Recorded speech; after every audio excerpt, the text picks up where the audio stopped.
Hello and welcome friends. Today we are doing the mid-year freakout tag. That's right, we're halfway through the year, which means it's time to reflect on the reading that I have done so far in the first 6 months of 2024. Now, you and I both know that the vast majority of that reading was done in the first few months of the year, because yes, the rumors are true, I have been in a reading slump for the last couple of months. But I have still read like over 50 books, I think nearly 60 books so far this year, so there's plenty of options, there's plenty to talk about. So without further ado, let's just dive right in. The first question is a super easy one. It is the best book that you've read so far this year. About a month ago, I did do a video ranking my top 5 favorite books of the year so far, and the number 1 spot has not yet changed.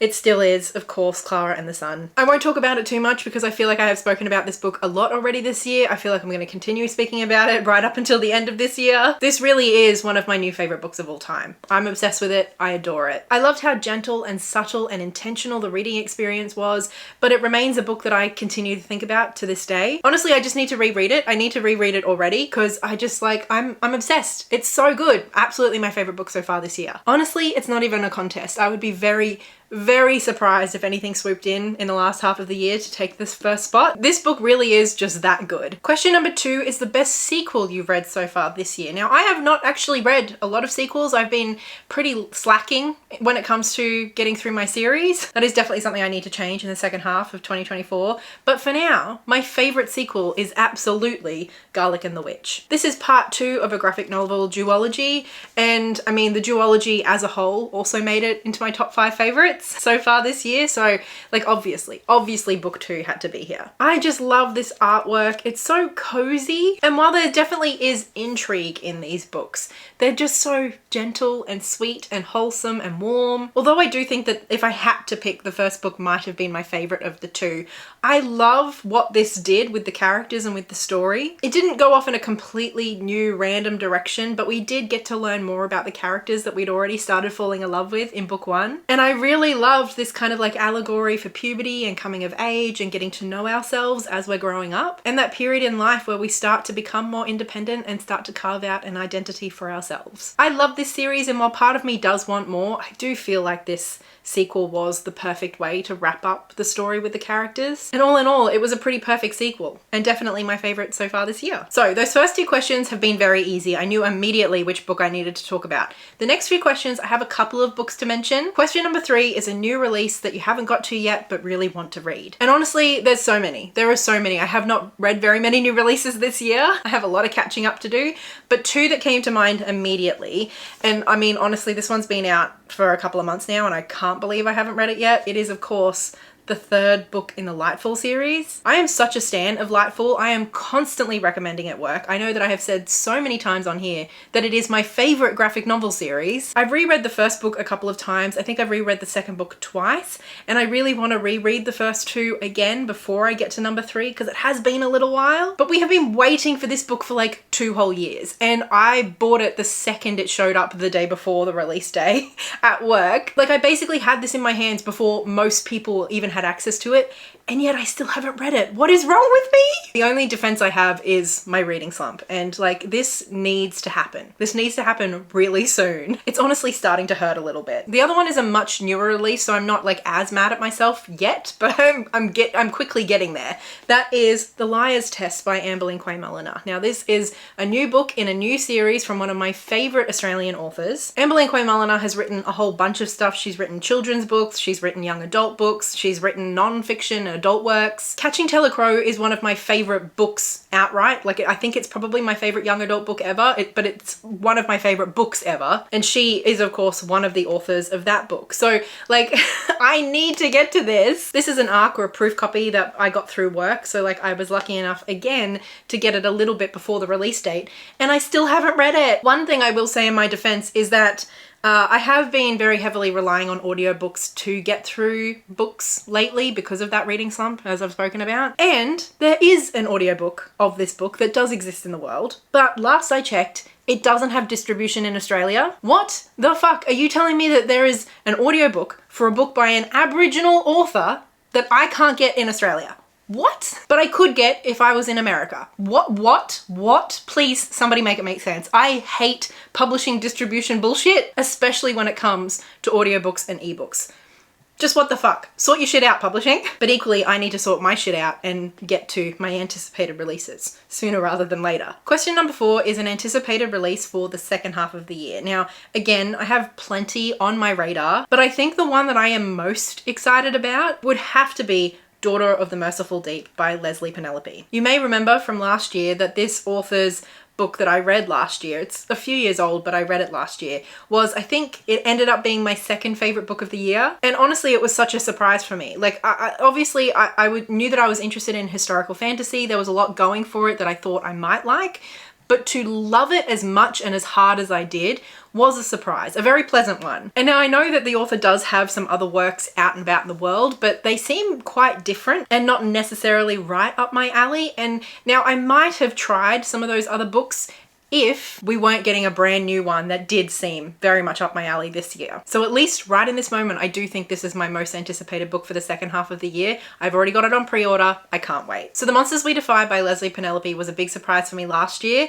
Question number 5 is the biggest surprise I've had so far this year. And to answer this question, I actually have 4 books. I have 4 books to tell you about. I couldn't pick one. I think the book that probably surprised me the most has to be Dear Son. This was also on my top 5 favorite books so far of the year. And while I bought this book expecting to like it, I just had no idea how much I was going to love it. The subtitle for this one is Letters and Reflections from First Nations Fathers and Sons, and that is exactly what it is. Basically, we just get a whole bunch of letters from Aboriginal and Torres Strait Islander men, some of whom you might recognize their names, many of whom you won't, talking to their children, whether they exist literally in the world or maybe just as like an idea. Sometimes also talking to their own fathers, whether they knew them or not, and essentially just exploring ideas and their feelings around fatherhood and masculinity, especially as those things relate to their Aboriginal or Torres Strait Islander identity. And so most of these men do explore concepts around racism and some of the really awful experiences either they have experienced or they know that their families have experienced. And they're very honest in exploring these harder things. But there's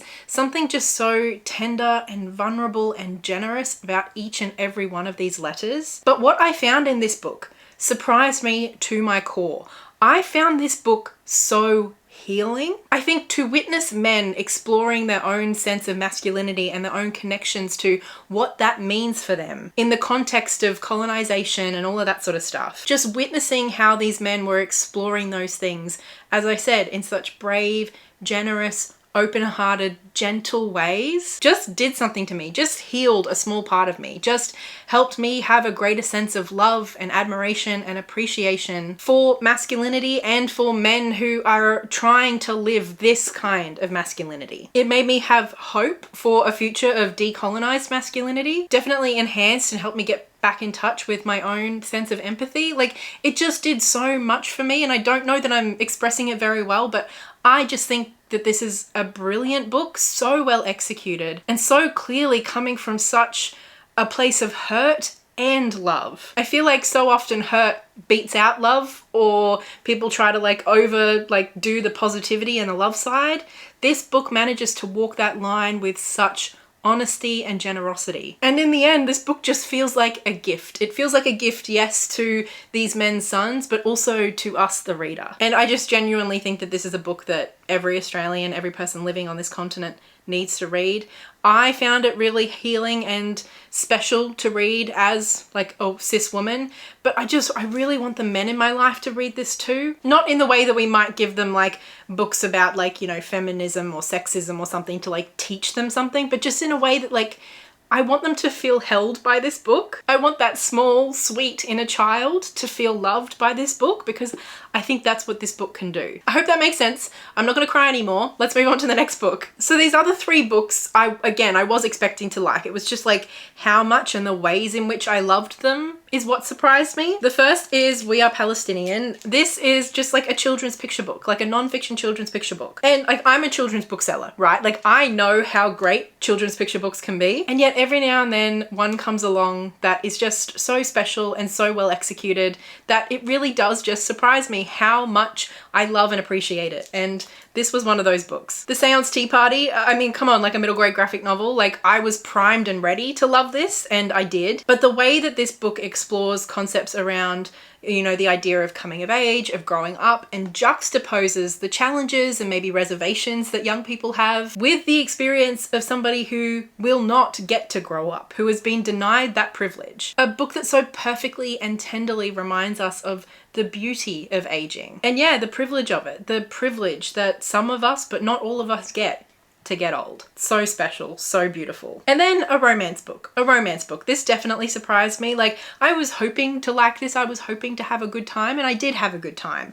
But I think this book left me with just so much to think about in terms of love and what it is to love somebody over a long span of time, and how loving somebody also means like loving them in different iterations and different versions of themselves. So definitely surprising. Like, the longevity of this book in my mind and in my heart has been surprising. Question 6 is actually the one that I found the hardest this year, and that is your favorite new author, whether that's an author new to you or a debut. And I think I genuinely do usually find this question a little tricky, because obviously I can tell you about the books that I have loved this year that are from people that I haven't read from before, but I always feel like to think of somebody as a new favorite author, I have to have read at least 2 things, you know, to get a sense of whether it was just that story that did it for me, or just that moment, or if I love them across works. But I think especially this year, I found it very difficult.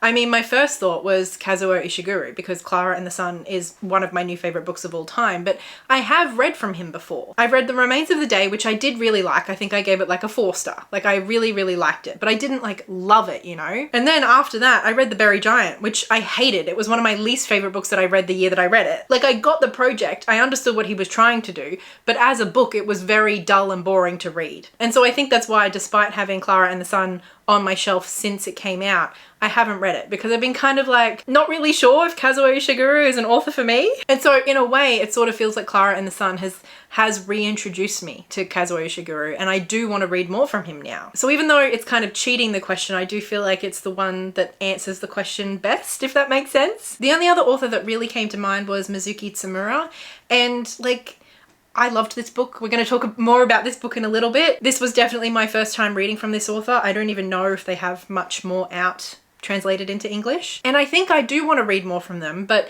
again, I'm not really sure. Like, I think it would depend on the premise of the book and whether it interested me. Because while I feel like this book was basically perfection or close to it for me as a reader, I do feel like that had a lot to do with these characters and this story. So if this question was like author new to you who you want to read more from, I would find that so much easier to answer. But the idea of a new favorite author, I just find like I can't really answer that. But for now, those are the 2 authors that I can get closest to answering the question. Question number 7 is your new favorite fictional crush. And again, this is a question I always find difficult. In fact, I think I usually skip over it. And while I'm not really the kind of reader to like crush on the characters, I thought I would answer this time with Mossa and Platy. And obviously I'm listing both of them because I'm not necessarily like crushing on one of them. I'm more just like crushing on them and like shipping them, and like the tension. I just really liked it. I liked reading it. I suppose what I'm saying is this second chance kind of like budding romance, this tension, it worked for me. I liked it a lot. Question number 8 is a book that made you cry. And I mean, I cry a lot when I'm reading. I cry because something's beautiful. I cry because something's sweet. I cry because something's sad. I cry because something touches me. You know, like I'm a teary person. But I think the book that like hit me the hardest and made me sob the hardest was, of course, Lonely Castle in the Mirror. Oh my God, it's the kind of book that I'm gonna tear up again just thinking about it. Nope, not today. I did a full spoiler-filled reading vlog of this book, so if you want to hear more about what I thought and specifically how the end broke me, I'll leave a link to that in the cards above for you to check out in your own time. Suffice it to say for now that this book is a slow burn of pure emotion, and I suppose like an exercise in empathy. Ostensibly, this is a Portal fantasy story about one young girl's experience being bullied at school. But it's one of those books that is about so much more, and it's absolutely the kind of book that is about the journey. Like, the ending is incredible. It's so meticulously written and plotted, but it is that long, slow build-up that really is what makes the ending so damn impactful. And I've said it before, but I'll say it again. The way that this book explores and kind of like exposes the obligations that we each have to one another, even when we don't know what the consequences of our actions are going to be, or maybe even more so when we don't know what the consequences of our actions are going to be. How important simple kindness is, essentially showing us the ripple effects of our choices and the way that we impact each other. That's one of those themes and those concepts that just really like means a lot to me, I suppose. And so when it's executed so well, I was a blubbering mess. I was just literally sobbing to the point where it was hard to finish the book because I couldn't read through all of my tears. It was like fogging up and messing up my glasses, you know? One of those experiences. It certainly wasn't pretty, but this book was really something special and will stay with me for a long time. Okay, now for something a little lighter, a little more fun. Question number 9 is the most beautiful book you've bought or received so far this year. And again, I've got a few to tell you about, but we'll move through these pretty quickly. The first is The Crooked Plough. This is one of those books that I just bought because I liked the cover so much, and I just think it's beautiful. I love this illustration. I love the colors. Haven't read it yet, but the cover is very pretty. This next book honestly probably should have also been on the list of new releases that I haven't read yet, but want to. It's The Gin That Waits 100 Years. Now, obviously, this is a really beautiful cover. The illustration is lovely, but the reason that I felt like I needed to put it on this list here is because the book in Australia, the cover, like this is the Australian cover. Like what? This looks like a completely different book. Are you kidding me? Like, I don't want to read this book. I want to read this book. So I special ordered this in from America at a pretty hefty price because like I just wanted this cover. So yes, a pretty cover, but much, much prettier than whatever the fuck this is. No, thank you. Then a book that I have read, and I really liked the cover when I first ordered it. This is again another one that the cover for Australian distribution is like, I really wanted this cover. This is the very nice box. I loved this cover enough to like go out of my way to find a secondhand copy of this cover. But it was after reading this book that I loved this cover even more. This is a really, really clever, well thought out cover. It's one of those covers that honestly kind of contains spoilers, but there's no way you would know that before reading the book, you know? It's just such a cool image. It feels very millennial and like, I love it. I love it. I just think it's amazing. And now this is a book that is not necessarily that special at first glance, but I found recently at Savers a hardcover copy of Carpentaria. Carpentaria is one of the greatest books I've ever read. I think it might be the greatest book I will ever read. Anyway, when I spotted this at Savers, I was very surprised because I didn't even know that there was a hardcover of this book ever released. So, of course, I opened it up to have a bit of a look. And in here, I don't know if you can see, but it's a signed limited hardback edition. It's number 596 of 1000. Signed, of course, by the author, Alexis Wright. So I was right in thinking that this did not have like a normal hardback rollout. There was only 1000 limited copies. And now I have one, and I got it for like $4 or $5 from Savers. So it is just the same cover image as the paperback that I already have. So it's not necessarily like the prettiest book, but it is like, I think, the most special edition that I've picked up this year by a long mile. And then finally, question number 10 is what books do you need to read by the end of the year? And I mean, just look behind me. There's so many.